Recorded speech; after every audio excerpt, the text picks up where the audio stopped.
What's going on, you guys, and welcome to episode 3 of the Road to Hyrox North America Championship. In today's video, I'm going to be covering my nutrition and meals that I eat on a regular day with conditioning in the morning and strength sessions in the evening. In the first 2 episodes, I covered what my conditioning looks like on a weekly basis, and then in episode 2, we covered how we couple that with strength training. So in today's video, we'll cover each meal that I eat, the calories that they carry, and then we'll break down the macros so you get an understanding of where we fall between protein, fat, and carbs. After we cover the food, I'll break down how I got to these numbers, understanding what are my calorie needs, and then I'll break down how I got to the macro requirements on a daily basis. So without further ado, let's jump right in.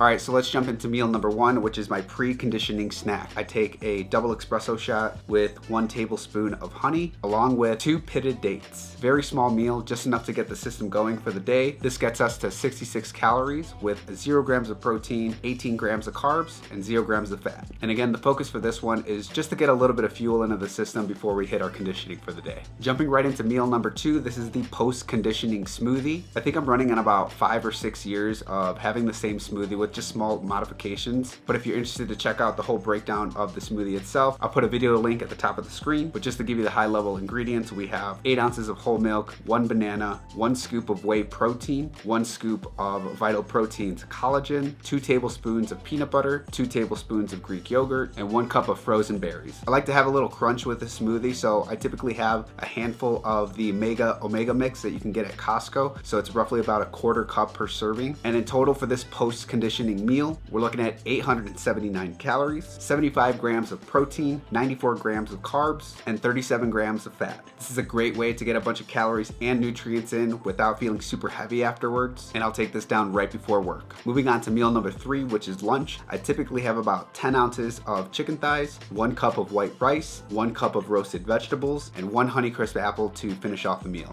This meal alone is 623 calories, 39 grams of protein, 76 grams of carbs, and 17 grams of fat. I love this lunch because it does distribute the nutrients of getting your carbs, fat, and protein, but it doesn't leave me bogged down in the afternoon to finish up work. And about 2.5 hours later, I'll have meal number 4, which is my pre-strength snack. So this is what I eat right before I go do my strength training session. And this is 1 paleo bar and 1 tangerine. Together, I get 270 calories, 6 grams of protein, 24 grams of carbs, and 19 grams of fat. So that's meal number 4. And what I do for that strength session, because it is the second session of the day and we're starting to run out of fuel, I do like to add 1 scoop of Sustain Elite from the company Endurelite. This has been an awesome carb drink that I like to have during my sessions so I don't feel completely drained, just enough to keep the body going, and that gives me an extra 120 calories and 30 grams of carbs, 0 grams of protein, 0 grams of fat. And then after our PM strength session, it is my favorite meal of the day, which is dinner. So this is meal number 5, and I try to keep things super simple, similar to like my lunch. I'll have a protein, carb, and a vegetable. And one of my favorite meals to have is a filet steak, so typically around 8 ounces, a medium sweet potato, and about 8 to 10 spears of asparagus. So this will give me 496 calories, 47 grams of protein, 35 grams of carbs, and 16 grams of fat. Now, I am human, so I do like to have a dessert at the end of the day. Right now, I'm on an Uncrustable kick. The Uncrustables help me with my sugar cravings, but they also help me out with getting some extra calories and carbs in the system after 2 sessions from a single day. So that alone will get me 210 calories, 6 grams of protein, 28 grams of carbs, and 9 grams of fat. So if we zoom out and look at the entire day, we're looking at roughly 2,665 calories, 170 grams of protein, 294 grams of carbs, and 93 grams of fat. So now that we've looked at the different meals that I eat and the calories and macros within those specific meals, let's talk a little bit about how I got there. How do I know how many calories I need in a day? How do I know what my macro breakdown requirements are? So how much protein and carbs do I need? But let's start with calories. When it comes to understanding what your calorie requirements are, the first step is to understand what is your basal metabolic rate, also known as BMR. BMR essentially is how many calories does your body burn without moving at all. So if you were to sit in a chair for 24 hours, how many calories do you burn within that 24-hour window? To get an understanding of what your specific numbers are, you can get a DEXA scan, which typically costs anywhere around $75 or so. There's also this website, pH Nutrition, which I'll put a link below. You can check out. You can plug in some basic information and it'll give you an estimate. But if you're looking for defined numbers of like what exactly is your BMR, I highly recommend getting a DEXA scan, 75 bucks. It's a really good way to understand what is that baseline. So for me, my BMR is 1,544. That is the baseline of calories that I need to take in on a daily basis. The second part now is to add in the training. So if I have conditioning in the morning and strength in the evening, I can estimate that I'm burning roughly about an additional 1,000 calories on a daily basis. So we take 1,544 plus 1,000. Again, this is a rough estimate, and that gets us to 2,544. So pretty close to what I'm taking in on a daily basis, roughly about 100 calories off. And as a hybrid athlete, I'd rather be taking in more calories than less, because if I'm taking in less calories, that then is going to impact my performance. If I was somebody focused on bodybuilding or aesthetics, then you need to focus a little bit more about being under that number versus over. So now that we have an understanding of how many calories do we need to take in, let's start to talk a little bit about the macros of how much protein do I need to take in, how many carbs do I need to take in,